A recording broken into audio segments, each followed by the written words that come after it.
I'm going to actually ask you a little bit about your path to being CEO, especially because you came up as a Yeah. CFO. And I'm really interested in kind of learning a bit more about that transition and um, get into the like easy and hard parts of it. Like what are you particularly good at as a result, and what did you have to change gears on as a result? Um, so I Yeah. guess. Maybe any thoughts on like um, uh, sort of taking the CEO seat after being CFO? I've been very fortunate growing up in banking and private equity in particular, and then doing M&A for a lot of large companies. I had the benefit of really being an operational CFO versus, say, a more accounting and treasury based CFO.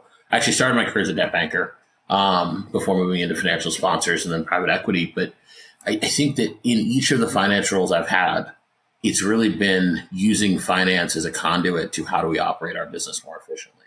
So I had the benefit of sitting on boards. I had the benefit of, working with incredible management teams, and not just from a financial perspective. But when you're in private equity, right, you're working with that team to deliver results for the board. Like you are thinking and investors. And if you're an M&A, you're really thinking about what are the operational capacities that I can put together? How do I make a financial story that makes sense? But that really starts with an operational and efficacy story that makes sense. So I think I've had the benefit in my career of having finance be a shared language and an entry point.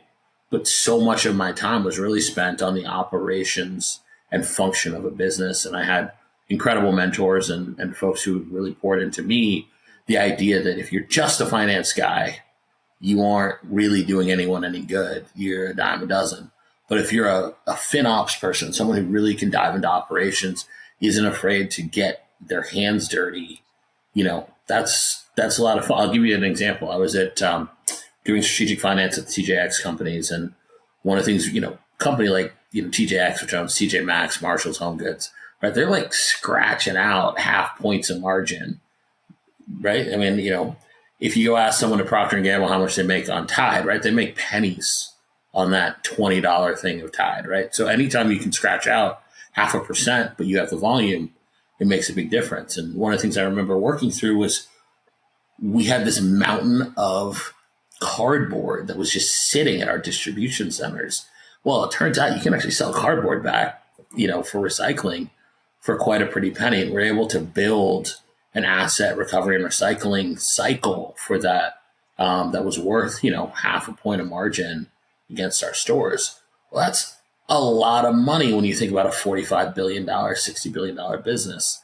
So I think being able to really get into doing those things, walking into a distribution center, talking to folks, going into a data center, and I'll say this to anyone who's in finance, who's thinking about the rest of the world, go get your hands dirty in operations, because really that's what people need. People need folks who are unafraid to roll up their sleeves, use finance as a lever and an interpreter to help define success. But there's just no substitute for spending a lot of time in the guts of a business and talking to people who know how to run it, and spending the late nights and the hours to do it.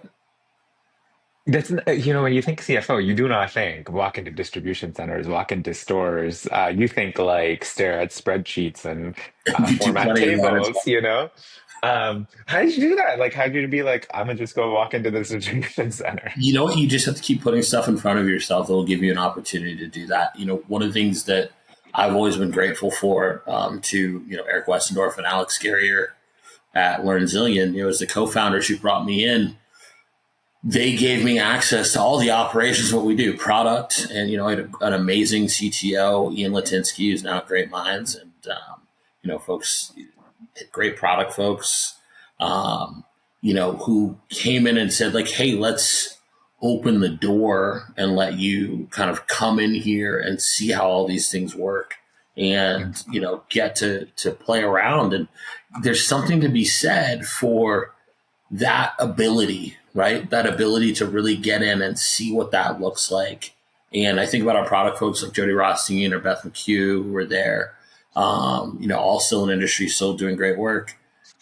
When you're willing to learn, they are open there to open the door. And one of the great things I got to do is run our CX team. Yeah. And if you really want to learn a product, Go spend a couple of years talking to hundreds and hundreds of users, go into a lot of classrooms, see it deployed, see where it's working, see where it's not. And for someone who's new to education, it was an invaluable time to get to spend doing that work. When you join as an exec like you did at LearnZillion, I think you come in with a little bit of having the benefit of the doubt from the CEO because they hired you, but you can very quickly lose that if you don't do the right things or play your cards right. So, what do you do to like? What did you do to walk in and continue to build confidence with them so that over time they all these things that are not traditional CFO stare at spreadsheet type of activities, they were like, yeah, Matt, do those. Well, you have to do the stare spreadsheet activities, right? Like you have to do those well, and you've got to be able to master those. And I think that most people who walk into those roles, right, they've done the Marshall skilling required to do their jobs. I think that, listen, this is like the most trite piece of advice I can give, right? But you just have to be able to outwork it, right? It is, you do the staring the spreadsheets, and let's call that the first 8 hours of your day. You know, are you willing to put in a second day of work, which is that next 5 to 6 hours, which is going and diving into the other pieces? Are you willing to like put in that effort, get on the plane, go talk to the folks, and then humble yourself to know like what you don't know? And, I walked in admittedly not knowing a ton and having to really get up to speed on that. And I was fortunate to have people who were there to support. I was fortunate that there were people who held high expectations and were willing to push. And, for me, one of the nice things about finance and the way that I did it, I've been in tech for most of my career, but, I've had to interact and invest in a whole host of businesses. You learn very quickly how to get up to speed on how things work. And you learn to just ask as many questions as you need, right? Like I'll ask questions until, the cows come home, but that's how you learn. And it's not a sign of weakness to ask questions, right? Like the smartest person in the room is the person who gets the thing that they need. And that is often the person who's willing to ask questions, admit that they don't know things, and defer to people who know more until they can get their knowledge base to the point where they're like, yeah, I got it and I understand it. And there's no skin off your back. You're no less smart or brilliant or talented or accomplished to say, hey, you know more than I do. And I'd really like to understand that. And in exchange, I'm willing to work really hard for you to learn. That's cool. So you do all this broader learning and like being someone who can really think holistically about the business. Can you paint the picture of like what was your role on that exec team or the board meetings at LearnZillion? Like what was your contribution in those rooms? Yeah, we had a visionary CEO, which was great. And I think that Eric, and as he's done now, continue to do in his new company. Like he really wants to change the way that people think about education, think about core, think about the way that we put kids into positions to find success. I think a lot of my job was how do we operationally accomplish the vision that's being laid out? How do we do that within the constraints of the money we have? How do we do that within the constraints of the team we have? And then how do we make sure that we are building the machine that makes that vision achievable? And I think in that sense, it was a really good pairing. And, I deeply admire folks like Eric and Alex who came in and really saw a better way. And my job is not to, like, I'm not the guy who's going to be your series seed startup guy. I'm the guy who you bring in when you want to try and operationalize it and make it a reality. And I think we're able to stick to our lanes. It's been different as a CEO. I've seen a different part of it and I've been able to access a different part of it. But I think part of that was from getting to spend a couple of years working for some folks I really respected and who could see the vision and helping me to understand and find my own vision for education. That's super cool. For a lot of folks at that point, there would be these choices of like, oh, do I keep like going deeper and deeper as CFO into bigger and bigger companies and all that, or do I like look at sort of potentially being a CEO somewhere? How did you navigate that sort of career choice? With great difficulty. When we sold to Imagine Learning, IL has all of the resources and I think has been shown to be building an incredible business. And, there were folks there who I really admired, be it Sari Factor or Gotham or some of the other folks that are in that leadership team who I think really care about great education, right? And, Jonathan's been in education for a long time, from the work he did with Kaplan to keep going to build this business, right? Like, you have folks who have gotten a really good track record, have a great financial footprint, and I think have a great platform to create. For me, I think what I became fascinated with was the human activity of teaching and learning. And, when I came to LearnZillion, like a lot of education outsiders, was like, listen, let's get to one-to-one. Let's get to digital core. Let's make sure no one thinks that Woodrow Wilson is still the president of the United States, because that's what their textbook is saying, right? Like, we've, come to some basic agreements on what things are. Here's the fact patterns. Fine. And that will solve the problem. I had the benefit of an incredible education, and I got to go to a wonderful set of schools. And, as I think back to the most transformative educational experience for me, it wasn't business school and it wasn't college. It was my 6 years at Roxbury Latin, super small, all boys school, been around since 1645. So, 380 years. It's the only time that, an American school child can be like, yeah, we're basically like the British.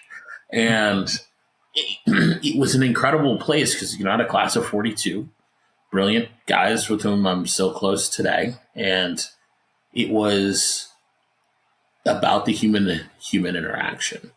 It's about the things that were drilled into you. It's about the standards that were set, right? Everyone who graduates there knows one thing to be true, which is, like, to whom much has been given, much is expected, right? And that's why you see so many of our class end up year over year in some form of service, be it government or education, medicine, take your pick. That's a human thing. That is an ethos. That is a inherited piece that you had instructors and administrators who were deeply committed to the idea that they were going to produce boys for public service. It's the ethos of the school. When I got a chance at LearnZillion to go and see teaching and learning up close, get into hundreds of classrooms and see what happens, and you can see the power of a great educator on their students, right? And teaching is at the intersection of content and craft. And the reality is, we can often withstand poor content if the craft is amazing, usually not the other way around. And so for me, I got really fascinated with this idea of what would it mean for us to think about PL not as this, like, throwaway thing, but as maybe the most important empowerer of the professionals we're asking to do this thing that matters so much with kids. And what would it mean to then also not just think about classroom educators, but instructors and principals and district leaders? What would it mean for us to think about building a company that not only did professional learning at a world-class level, but thought about the support of teaching and learning organizations, from planning to deep implementation to actually reporting on the results we had for retention and student outcomes? And think about that business not as a bunch of disparate parts, but what would it mean for there to be a single source? And when the opportunity came to come and join BetterLesson, whom I had partnered with when I was at LearnZillion, and saw incredible uptick in results for our implementation health, it's like, you know what? PL, the dusty backwater of ed tech, might be the key to our future. That's super cool. What is a mindset shift you had to adopt as CEO versus CFO? This is the hardest job I've ever had. And, like, you're talking to someone who's happily worked 120-hour weeks, happily traveled 250, 270 days a year, has felt all of those impacts. But this is the hardest job because I get the privilege every day of working with this passionate, intelligent, caring group of people who don't always agree, who are often pushing each other into places to be better. And trying to make sense of what can often be a difficult market, a difficult transition. Every school district has its unique aspects to it. And it's your job to emotionally lead the charge and set that vision. And it's different than being a CFO. It's not about just reporting numbers and saying yes or no. It's about what's next. And I think that that idea of where are we going as a consistent part of your day, is the hardest, but it's also the most fun and exhilarating part of the job. And for anyone who has wondered, could I do it? Should I make the leap? Should I try? Just know that it will push you in some ways that you will never imagine. You carry those people with you in a way that no other job, at least for me, has made that reality. And you carry that in your family. You carry that in your life. You carry that everywhere you go. It impacts you every day. And at the same time, like, I can't tell you the privilege it's been to spend 4 years with people entrusting me with that vision. And it's very humbling. That's cool. Um, Now as CEO, how do you work with your finance team? I've often joked that being a CFO for me has got to be the worst job ever. And we have an incredible SVP of finance. And, shout out to Adam for having to deal with me on a day-to-day basis. I think for me, the biggest thing is letting him lead in the way that he's going to lead and not try and make it the way I would do it. And I think that it took a minute to get there, but he's an incredible team and he's had incredible people working for him and with him. And I think between him and our awesome COO, Hannah, they have created a pretty good firewall to remind me to stay here. Do not come anywhere else. Um, how do you use your exec team to like create the best outcomes for the business? Because as a CEO, it's probably the most powerful tool you have of your exec team. So how do you use it? Uh, I say this a lot to my team, and I think they finally maybe believe me. If we go at the pace of me, we're not going to go very fast, right? It's not about that. It's about how can they work together to deliver the outcomes. My job is to make sure they're funded, to make sure that the obstacles are removed, to help set the vision. But ultimately, anyone who tells you a CEO job is the most powerful job, it's only powerful in the sense that you get to empower a whole lot of smart, talented people, hopefully smarter than yourself, more talented than yourself, to go and do and create this incredible vision with you. And so, you are powerless without the people that you have with you. And I feel very fortunate to have a team that cares as much as they do and is as dedicated as they are. And, as we've grown over the last 4 years and become more mature, it's been awesome to see that team take more and more off of my plate from execution and how perspective, and to really step up to help define the vision of the what and where and how, what that looks like. And I think that should always be your goal as a CEO, right? You should be developing the next group of people who could be better than you. I damn well hope you are. Because, these companies, we think that they need us forever. They don't. They need us to be stewards of them for the period of time we're supposed to be the stewards, and then put them in a better place to hand off to the people who are more talented to do the next phase, whatever that phase may look like. That could come in, we may be told in a year, we may be told in 10, but we're all told. Yeah, that's cool. What's something that, like, as CFO, from that vantage point, looked trivial or at least not terribly important, but as CEO, you're like, oh, that is actually very important. I think sometimes as CFO, you underestimate the soft skilling that's needed. I think that you're looking at hard results all day long, and hard results matter. There's no question about it. But that motivation and how you get people there, you're an important part of that, right? Like, you're accountability. And I think that that's important to have. I think that it's accountability, but also support. And I think as a CEO, helping to use that accountability to move people to the next thing as opposed to just looking at it as accountability for accountability's sake. I think that's the part that you don't see until you sit in the job. And then once you see it, you're like, whoa, apologies.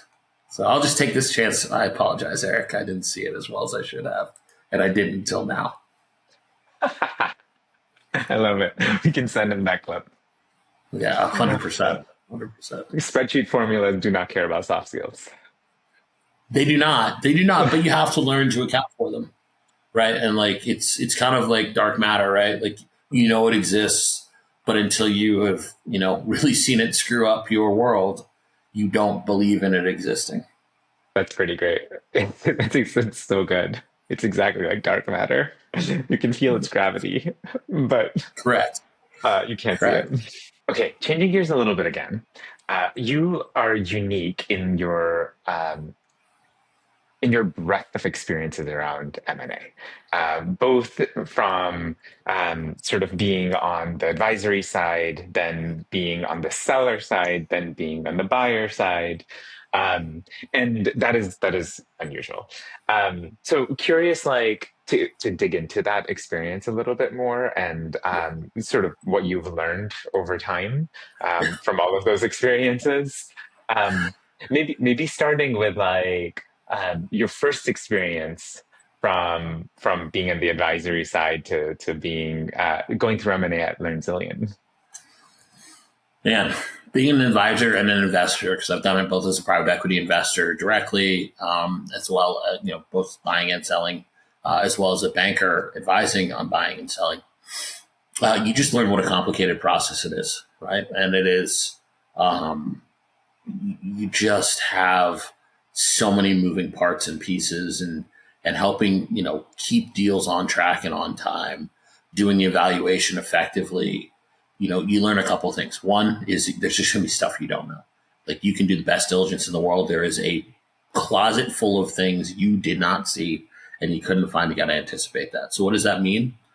It means that your most important part of M&A, besides getting the pricing right, but I even can even stand a little pricing movement because no one ever prices it perfectly.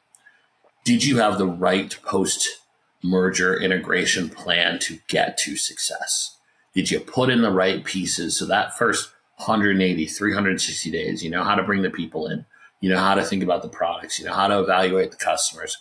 And once you own it, that's when you learn all the stuff you really needed to learn about the problems and the things that you're going to find and the hair that's going to be there. If you as a team are willing to do that, be flexible, know that there's unknowns, you're going to be able to get through it perfectly. I don't care how great your team is or how experienced it is, there's just unknowns, and you can mitigate against that with preparation. The other thing that's really important is you got to be willing to walk away. You got to look at something and say, hey, my thesis was this. And if my thesis isn't proving out, you can't be so arrogant as enough to say, well, I'm going to jam it together anyway, and it's all going to work out. Sometimes the answer is it's not going to work. And, that's the point of diligence, right? Sometimes you get into it and say, hey, listen, I really thought this, sorry, guys, we wasted a lot of time, but this isn't the thing for us. This isn't where we're going to find success. So I think to me, that's where, I've been doing this for 20 years, and that's the best part, right? Like you got to be able to walk away and got to be ready to prepare to get there. And as a team, there's no substitute for just doing the process. Like we'll be better at the next acquisition than we were going through Able for the first time as a team. Yeah. For folks out there who are at companies that want to think about M&A in their future, what would you say is like sort of what does M&A readiness look like? I think that you need to know exactly what it is that you are trying to fill, and you need to have a good understanding of what your post M&A future looks like as a company, right? We are doing it to do this. We are hoping to accomplish this, and we're building our diligence and planning around whether or not this company can effectively get us there. And I think that that's the hard part, right? Consistently doing that is what I think folks can struggle with. And again, you can fall so in love with your own idea of what this could be that you miss what it is. And that's the part that, like, unfortunately, there's just no way around that as a problem. Either you're going to see it properly, or if you don't see it properly, you're going to find yourself in a world of hurt because of it. Yep. Hmm. That makes a ton of sense. Um, and when it comes to sort of the seller side, like that LearnZillion experience, what does readiness look like? I think that's where it's understanding what are we trying to accomplish as a team and what's preventing us from getting there, right? Or are there opportunities for us to move our mission forward faster? I don't know that we wanted to sell LearnZillion when we sold LearnZillion, but practically speaking, we were not going to be able to grow LearnZillion, which now grew into Imagine Learning Classroom, faster than Imagine Learning was going to be able to. So if you care about that impact in the long run, as much as it stinks to give up control, you built an amazing thing that was already influencing, millions of students. How can you get to tens of millions?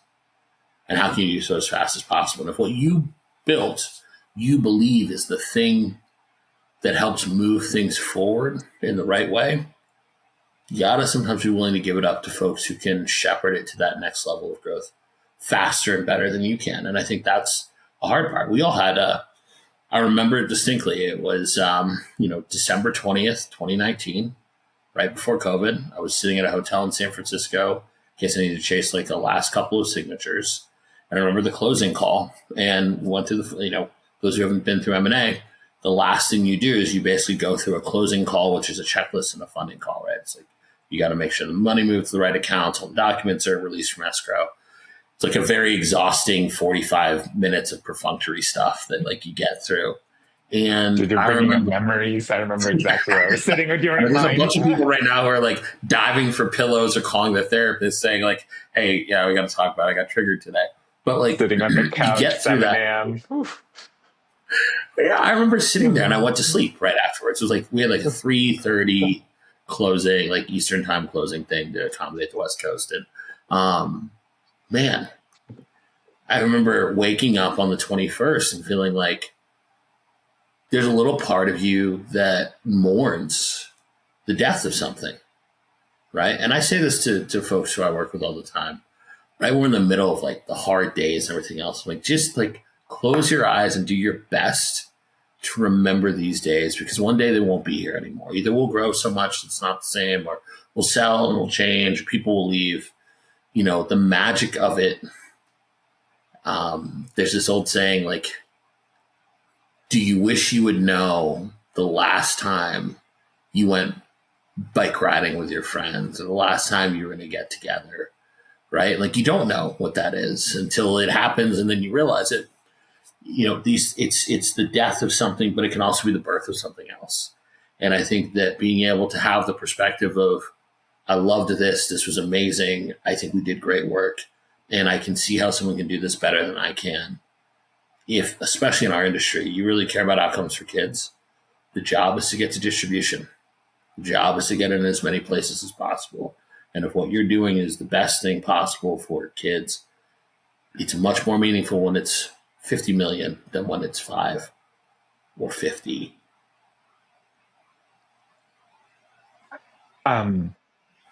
Thinking about the birth of something, when it came to Imagine Learning Classroom, what did y'all do in that first 30, 90, 180 days to make that, you know, to set up Imagine Learning Classroom for success?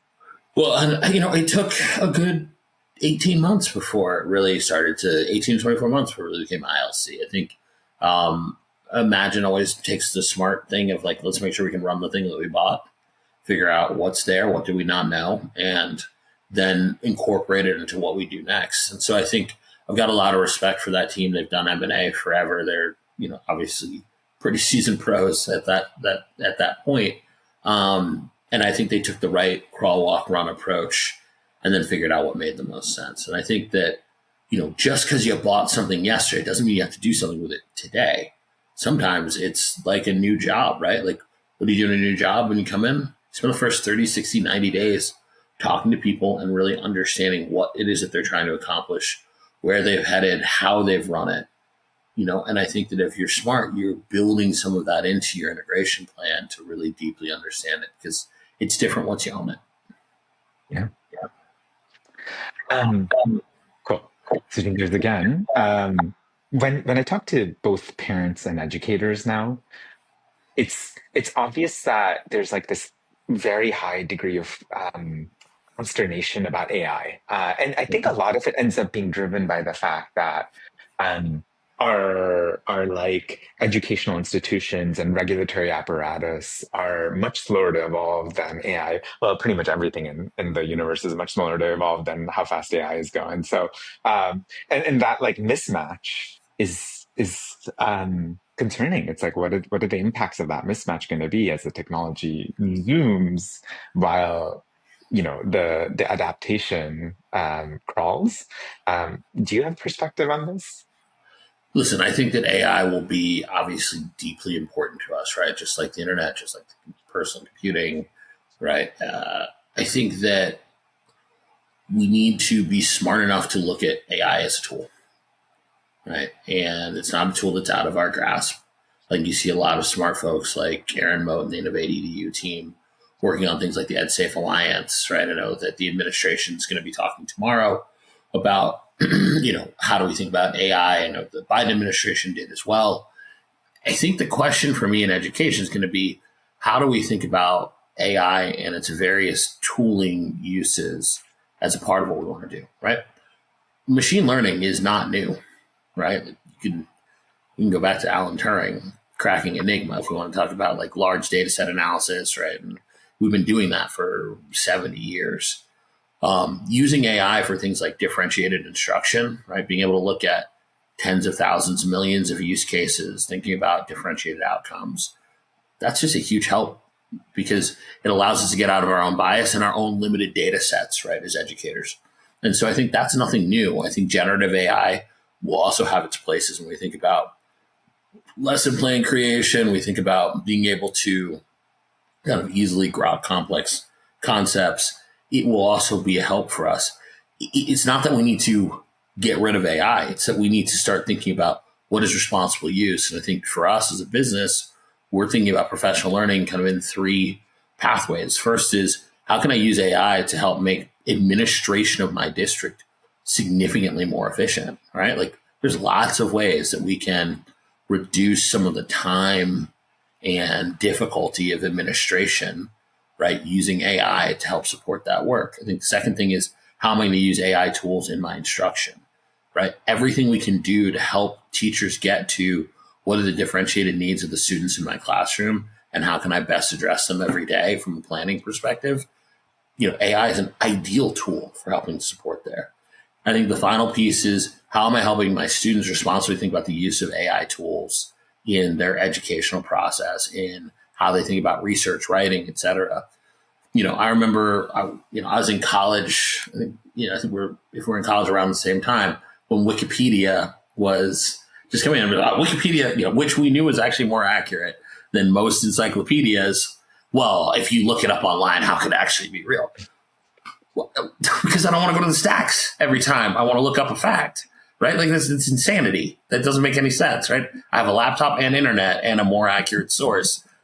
Wikipedia is a perfectly legitimate source to go find information. And in fact, it updates in real time, right? It can be crowdsourced, et cetera. So yeah, I can go to the Encyclopedia Britannica, but I don't think I want to.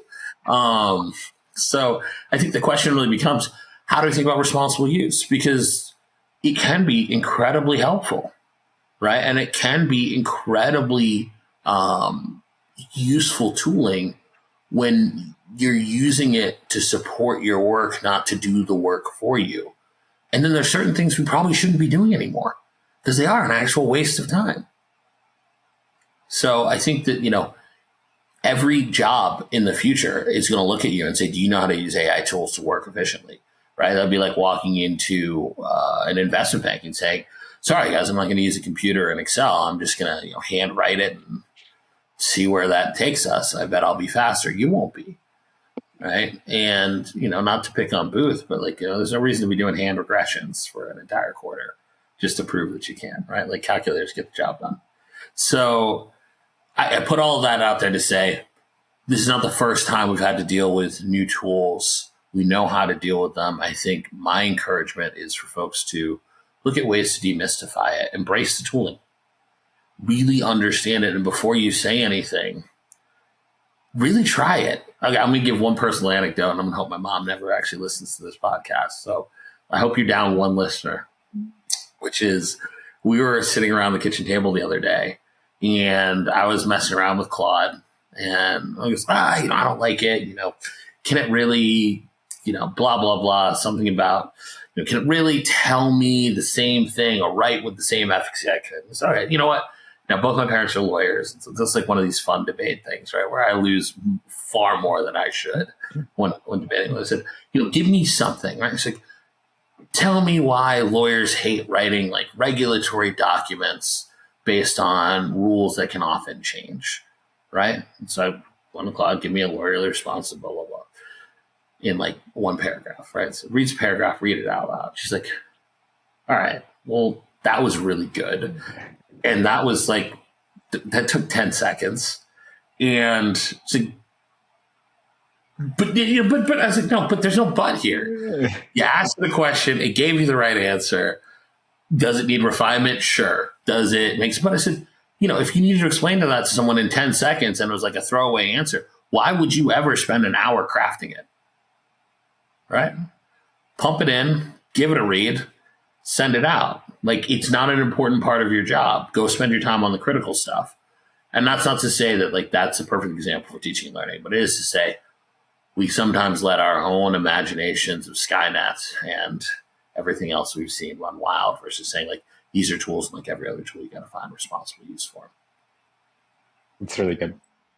Um, we're at time, so I just wanted to give you a huge thank you for recording this and sharing all these insights. Just really appreciate your perspective on everything from education to M&A to CFOs. It's just what an awesome conversation. This is super fun. I really enjoyed it, and like I said, I hope I'm not getting tomatoes thrown at me the next time I roll into the Kennard household. You might, but just send us pictures. Fair enough. Thank you for the time.